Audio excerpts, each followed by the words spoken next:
National Urdu primary school Jogeshwari, जमात चाहरुम, मज़मून माहौल का मुताला नंबर 1, उन्वान मेरी तरबियत।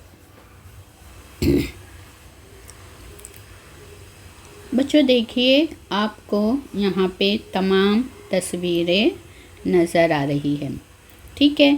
अभी हमें करना क्या है, हमें इन तस्वीर में ये जो सारी तस्वीर आपको नज़र आ रही है, इन तस्वीर में छोटे अपने बड़ों से क्या सीख रहे हैं, हमें वो बताना है इस तस्वीर को देखकर। तो यहाँ पे देखिए, ये जो पहली तस्वीर है, तो बच्चों इस तस्वीर में ये जो दादी है, तो बच्चे जो है अपनी दादी से कहानी सुन रहे हैं। इसके ज़रिए वो सीख रहे हैं कि दूसरों के साथ किस तरह पेश आना चाहिए। उसके बाद ये जो तस्वीर है बच्चों, इस तस्वीर में ये लड़का अपने वालिद या अपने चाचा वगैरह से साइकिल चलाना सीख रहा है। ये जो तस्वीर है, इस तस्वीर में लड़का अपनी माँ से सीख रहा है कि ब्रश से दांत किस तरह साफ़ किए जाते हैं। और इस तस्वीर में ये जो लड़का है, ये लड़का अपने बाप, अपने वालिद से सीख रहा है कि पालतू जानवरों को कैसे नहलाया जाता है। और ये जो तस्वीर है, इस तस्वीर में लड़की देख रही है कि माँ सब्ज़ी पकाते वक्त तड़का कैसे लगाती है। इस तरह वो मुशाहिदे के ज़रिए खाना पकाना सीख रही है। बच्चों, जब हम छोटे होते हैं तो छोटे से बड़े होते हुए हम कई छोटी मोटी बातें सीखते हैं, और यही छोटी मोटी बातें सीखते सीखते हमारी आदतें बनती जाती हैं। हमें अपनी पसंद नापसंद हम जानने लगते हैं, और आहिस्ता आहिस्ता हमारे ख़यालात पुख्ता होने लगते हैं। इसी को तरबियत पाना कहते हैं। बच्चों, आपने अपने बचपन की तस्वीर देखी होगी, है ना। सबसे पहले आपने क्या शुरू किया होगा, रेंगना। यानी जब हम बहुत छोटे होते हैं, जब हमारी पैदाइश होती है तो हम सिर्फ लेटे हुए होते हैं, लेकिन जब हम थोड़े से बड़े होते हैं तो हम क्या करते हैं, सबसे पहले रेंगना शुरू करते हैं। फिर उसके बाद चलने लगते हैं। चलने के बाद हम धीरे धीरे बोलने लगते हैं। फिर उसके बाद हमें पता चलता है कि दांत किस तरह साफ़ किए जाएं, किस तरह नहाया जाए, खाना गिराए बगैर किस तरह खाएं, हम अपने बड़ों से किस तरह बर्ताव करें। बच्चों, इस तरह की छोटी मोटी बात जो है, बातों से हम बहुत कुछ सीखते हैं, है ना। हमने बहुत कुछ इन बातों से सीखा है। इसी तरह बच्चों, जब हम बड़े हो जाते हैं तो स्कूल जाते हैं तो हम सीखते हैं कि स्कूल का बैग किस तरह हमें तैयार करना है। फिर इस तरह हमें साइकिल किस तरह चलाना है, ये भी सीखते हैं। मोबाइल के गेम किस तरह हमें खेलें, जानवरों को कब खाना दें, कब चारा दें, दुकान से सौदा सुल्फ किस तरह लाएं, अजनबी लोगों से कैसा बर्ताव करें। बच्चों, इस तरह की हम लंबी फहरिस्त तैयार कर सकते हैं। और बच्चों, ये तमाम बातें हम कैसे सीखते हैं, या ये बातें हमें किसने सिखाई है या कौन सिखाता है। तो बच्चों, इनमें से कई बातें हम अपने वालिदैन और रिश्तेदारों से सीखते हैं, यानी हमारे वालिदैन और हमारे रिश्तेदार हमें सिखाते हैं। बच्चों, वालिदैन हमारी उंगली पकड़कर हमें चलना सिखाते हैं, बोलने और बर्ताव का तरीका बताते हैं। गलती हो तो उसे किस तरह सुधारें, ये भी हमारे वालिदैन हमें सिखाते हैं। हमारे वालिदैन को लगता है कि हम एक अच्छे इंसान बने। इस तरह बच्चों, हमारे वालिदैन हमारी तरबियत करते हैं, हमारी परवरिश करते हैं। बच्चों, क्या आप जानते हैं कि शेर का बच्चा शिकार करना कैसे सीखता है? नहीं जानते। तो चलिए आइए अब हम देखते हैं कि शेर का बच्चा शिकार करना कैसे सीखता है। बच्चों, शिकार करके अपना पेट कैसे भरना ये शेर के बच्चे को पैदाइश से ही मालूम नहीं रहता है। बच्चों, शिकार करना इसे इसकी माँ और ग्रोह यानी ग्रुप के दूसरे शेर सिखाते हैं। बच्चों, जब शेर के बच्चे की पैदाइश होती है तो 2 हफ्ते बाद तक बच्चे बहुत नाजुक होते हैं, वो अपनी आंखें तक नहीं खोल पाते, इसलिए इनकी माँ इन्हें सबसे छुपा के रखती है ताकि कोई दूसरे जंगली जानवर इन्हें नुकसान ना पहुँचाए। लेकिन जब ये बच्चे 8 हफ्ते के हो जाते हैं तो माँ गुरों के दूसरे शेरों से इनकी पहचान कराती है। इस तरह गुरों के दूसरे शेर भी बच्चों की देखभाल करने लगते हैं।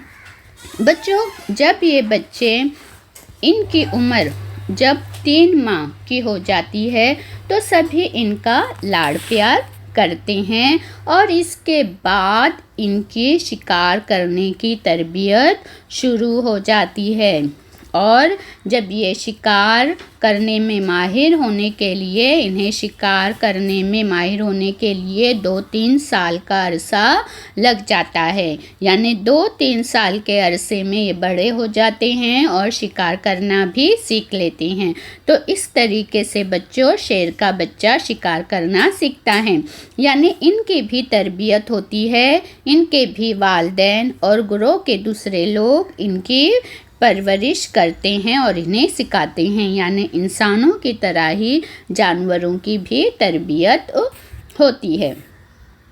बच्चों, हमसे मोहब्बत यानी वो अफराद, वो लोग, वो हमारे करीबी रिश्तेदार जो हमसे मोहब्बत करते हैं, उनकी यही कोशिश होती है कि हम अच्छी आदतें अपनाएं। बच्चों, हमारे दादा दादी, चचा, मामू, खालू, फूफी जैसे करीबी रिश्तेदारों में हमारे लिए अपनायत होती है, प्यार होता है, मोहब्बत होता है और इन सब से हम बहुत कुछ सीखते हैं। अपने काम में हम खुद किस तरह करें ये करीबी रिश्तेदारी हमें सिखाते हैं और यही काम जब हम अच्छी तरह करने लगते हैं तो सब हमारी तारीफ़ करके हमारी हिम्मत अफजाई करते हैं और कहते हैं कि अब आप बड़े हो गए हैं, यानी ये जो हमारे करीबी रिश्तेदार हैं हमें अपना काम खुद करना सिखाते हैं और हम सीखते हैं। बच्चों, क्या आप जानते हो ये लड़की कौन है? नहीं तो देखिए, ये जो लड़की है बच्चों, इस लड़की का नाम है हाली रघुनाथ बर्फ। और ये जो हाली रघुनाथ बर्फ है वो ज़िला थाना तालुका शाहपुर में रहने वाली लड़की है। बच्चों, हाली ने अपनी बड़ी बहन को चीते के मुंह से बचाया था। और ये जो बच्चों लड़का आपको नज़र आ रहा है तस्वीर में, इस लड़के का नाम है समीप और इस लड़के ने कूठे से में बंधी हुई भैंस को आग से बचाया था। बच्चों, इन दोनों बच्चों यानी हाली और समीप ने बहादुरी का कारनामा अंजाम दिया था, यानी बहादुरी के साथ इंसान की इसने अपनी बहन की जान बचाई और इसने एक जानवर की जान बचाई। तो इनके कारनामों के लिए इन दोनों बच्चों को जनवरी 2013 में वज़ीर आज़म, बच्चों जनवरी 2013 में जो हमारे वज़ीर आज़म थे उनका नाम था मनमोहन सिंह। देखिए आपको दिखाई दे रहे होंगे, ये हमारे 2013 में वज़ीर आज़म थे मनमोहन सिंह। इनके हाथों से बच्चों इन दोनों बच्चों को कौमी अवार्ड यानी वीरता पुरस्कार से नवाजा गया था, इन्हें दिया गया था, क्योंकि इन बच्चों ने अपनी जान पर खेलकर इसने अपनी बहन और इसने एक जानवर की जान बचाई थी। तो बच्चों यानी ये जो है ये इनकी तरबियत की वजह से, इनमें जो हमदर्दी और बहादुरी का जज्बा है वो उनकी तरबियत की वजह से आया है। बच्चों देखिए, अब आपको ये जो तस्वीर नज़र आ रही है, क्या आप जानते हैं इनका नाम है बाबा आमटे। यानी ये जो तस्वीर आपको नज़र आ रही है, इनका नाम बाबा आमटे है। बच्चों, ये बाबा आमटे ने अपनी सारी ज़िंदगी समाजी खिदमत में गुजार दी, वफ़ कर दी, यानी पूरी ज़िंदगी वो समाज की खिदमत में मशगूल रहे। बच्चों, इन्होंने ये जो बाबा आमटे हैं, इन्होंने जुज़ामी, बच्चों जुज़ामी यानी जो बोलते हैं ना कि कोढ़ का मर्ज़, जिसमें हमारी चमड़ी जो है वो गिरती है, तो जुज़ामी। इसके अलावा नाबीना, नाबीना यानी जिन्हें जो अंधे होते बच्चों, दिखाई नहीं देता, और माजूर यानी लूले लंगड़े। बच्चों, इन अफराद के लिए, इन तमाम अफराद के लिए इन्होंने क्या किया, इनको अपने पैरों पर खड़ा करना इनकी ज़िंदगी का मकसद था। यानी इन लोगों को बाबा आमटे ने अपनी ज़िंदगी पर खड़ा करना सिखाया, इनकी मदद की।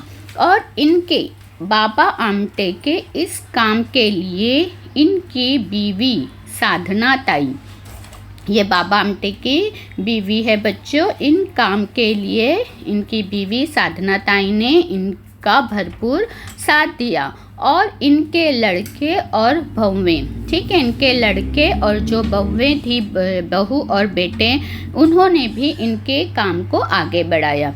अब बच्चों, बाबा आमटे की तीसरी नस्ल यानी ये जो बच्चे हैं, उनके ये जो बच्चे अब बड़े हो गए हैं, और अब वो लोग अपने दादा और दादी की शुरू की हुई समाजी खिदमत को जारी रखने की कोशिश कर रहे हैं, यानी वो लोग भी यही काम कर रहे हैं। तो बच्चों, इस मिसाल से हमें भी तहरीक मिलती है, यानी हमें भी ऐसा लगता है कि हमें भी इस तरह से समाजी खिदमत के काम अंजाम देने चाहिए, हमें भी इस तरह करना चाहिए। बच्चों, ऐसा नहीं कि कोई बात हम सिखाने पर ही सीखते हैं, हम अपने एतराफ़ में होने वाली बातों को देखकर भी बहुत कुछ सीखते हैं। जैसे हमारे दोस्त, हमारे सहेलियाँ किस तरह बातचीत करते हैं, किस तरह के कपड़े पहनते हैं, कौन से खेल खेलते हैं, पढ़ाई किस तरह करते हैं, ऐसा सब कुछ हम गैर महसूस तौर पर सीख लेते हैं। कई दफ़ा तो इन्हीं की तरह हम बर्ताव करने लगते हैं, यानी हमें अपने दोस्त और सहेलियों की बातचीत, कपड़ा पहनना, खेलना, पढ़ाई करना इतना पसंद आ जाता है कि हम इन्हीं की तरह करने लगते हैं। और ये बातें हमें कोई सिखाता नहीं है, लेकिन हम देखकर भी सीख लेते हैं। अब बच्चों देखिए, ये जो तस्वीर आपको नज़र आ रही है, ये सरपरस्त और मोहल्ले मीटिंग की तस्वीर है। इसमें 3 वालिदैन बताए गए हैं। इनका नाम है रेणुका की अम्मी है, ये रशीदा की अम्मी है, और ये परवेज़ के वालिद हैं। अब ये वालिदैन ये बता रहे हैं कि जब से ये स्कूल आने लगे हैं उनके बच्चे, तो वो चीज़ कर रहे हैं जो वो पहले नहीं करते थे। जैसे रेणुका की मम्मी ने क्या कहा कि पहले रेणुका उसल नहीं खाती थी, लेकिन जब से स्कूल जाने लगी तब से हर चीज़ अच्छी तरह से खा लेती है। तो बच्चों, क्यों रेणुका ऐसा कर रही है? क्योंकि रेणुका के जो साथी, जो दोस्त या सहेली है, उनके टिफ़िन में हो सकता है उसल आता होगा, और जब ये टिफ़िन एक दूसरे के साथ बांट के खाते होंगे तो रेणुका उसल खाना सीख गई। इसी तरह रशीदा की अम्मी क्या कह रही है कि रशीदा, शिल्पा और जूही की जब से दोस्ती हुई है तब से तीनों रोज़ साइकिल चलाते हैं। इस तरह इन तीनों की वर्जिश हो जाती है, यानी रशीदा, शिल्पा और जूली के साथ दोस्ती करके साइकिल चलाने लग गई है, यानी अच्छी आदत सीख गई है। इसी तरह परवेज़ के वालिद क्या कह रहे हैं कि सलमान, परवेज़ और अनिल की जब से दोस्ती हुई है तब से परवेज़ बहुत दिलचस्पी से पढ़ाई करने लगा। तो बच्चों, इस तरीके से यहाँ पे हमें पता चलता है कि किस तरीके से हम अपने दोस्त और सहेलियों से कई बातें सीखते हैं, लेकिन हमें हर किसी की अच्छी आदतों को अपनाना चाहिए ताकि हम भी अच्छे इंसान बन सकें। बच्चों देखिए, जिस तरह हमारे दोस्त, हमारे सहेली होते हैं, इसी तरह हमारे एतराफ़ में भी रहने वाले लोगों का हम पर असर पड़ता है। जैसे हमारे पड़ोसी, सारे हमारे जो पड़ोसी होते हैं, पड़ोसियों से हर रोज़ किसी ना किसी बहाने हमारा सामना होता है। यानी जब हम अपने घर से निकलते हैं तो हमारे पड़ोसी हमसे मिलते हैं, हमें एक दूसरे का बर्ताव, बातचीत और खाने पीने के तरीके करीब से देखने का मौका मिलता है। यानी वो किस तरह से बर्ताव करते हैं, किस तरह बातचीत करते हैं, किस तरह खाते पीते हैं, ये सब हम देखते हैं और इन सभी का हमारी तरबियत पर भी असर होता है ना। अगर हमारे पड़ोसी अच्छे होंगे तो हम अच्छी आदतें सीखेंगे, अच्छा बर्ताव सीखेंगे, अच्छे से बातचीत करना सीखेंगे। अगर कभी कभी हमारे पड़ोसी किसी दूसरी जगह, रियासत या इलाके से भी आते हैं तो हमें इनके मुख्तलिफ त्यौहार और खाने पीने की आदतों के मुतालिक मालूमात मिलती है। तो इस तरीके से बच्चों हमें अपनी तहज़ीब के फ़र्क को भी देखने का मौका मिलता है कि किस तरीके से हमारी रियासत में मुख्तलिफ़ लोगों के त्यौहार है, खाना पीना मुख्तलिफ है, ये हम जान पाते हैं। बच्चों अक्सर हमारे जो पुराने पड़ोसी होते हैं, जो हमें बचपन से देखे हुए होते हैं, उन्हें हमसे दिली ताल्लुक़ रहता है, वो हमें पसंद करते हैं और पड़ोसियों की वजह से हमें अच्छी आदतें परवान चढ़ती है। और अच्छे पड़ोसी बच्चों हमारी तरबियत में अहम किरदार अदा करते हैं। जैसे देखिए, आपको इस तस्वीर से समझ में आएगा। बच्चों इस तस्वीर में ये जो बच्ची है उसका नाम हिना है। अब हिना क्या बता रही है कि उनके पड़ोस में जो ये दादी है वो बहुत ज़ईफ़ हो गई है, लेकिन फिर भी वो रोज़ खुशी खुशी आंगन साफ़ करती है और अपने सब काम वो खुद करती है। और जब हिना इनको ये सब काम करते हुए देखती है तो हिना में खुद इन्हिसारी पैदा हो गई है। यानी हिना कह रही है कि मुझे खुद इन्हिसारी का मतलब समझ में आया है और इन्हें देखकर हिना भी हर काम खुद करना सीख रही है। अब उसके बाद बच्चों देखिए, इस तस्वीर में आपको ये लड़का दिखाई दे रहा होगा, तो इस लड़के का नाम दानिश है और ये जिस शख्स का ये हाथ दानिश ने पकड़ा है वो पड़ोस में रहने वाले दादाजी है, जो रोज़ सुबह चहलकदमी करने जाते हैं। तो दानिश क्या कह रहा है कि मैं भी इनके साथ टेकरी पर चहलकदमी करने जाता हूँ। तो इस तरीके से दादाजी का दानिश पर अच्छा असर पड़ा। अब यहाँ पे देखिए, ये लड़की का नाम नाज़मा है और नाज़मा के पड़ोसी ये बाजी है। ये जो लड़की है वो उन्हें किताब पढ़ना बहुत पसंद है और कई दफ़ा ये बाजी जो है वो नाज़मा को भी अच्छी अच्छी कहानियों की किताबें पढ़ने के लिए देती है। तो इस तरीके से नाज़मा में मुताले की आदत आ रही है। तो बच्चों देखिए किस तरीके से हमारे अच्छे पड़ोसी का हमारी तरबियत में फ़र्क पड़ता है, हमारी तरबियत पर। यानी अगर हमारे पड़ोसी अच्छे हो तो हमें भी अच्छी आदतें परवान चढ़ती है और हम अच्छी आदतें सीखते हैं। तो बच्चों इस तरीके से आज हमने इस सबक मेरी तरबियत में हमने सीखा कि हमें अच्छी आदतें पैदा करने में हमारे वालिदैन, हमारे करीबी रिश्तेदार, पड़ोसी, दोस्त, सहेली, इन तमामी का हाथ होता है। लेकिन हमारी भी जिम्मेदारी है कि हम अच्छी आदतें अपनाएं और अच्छे शहरी बनें। शुक्रिया।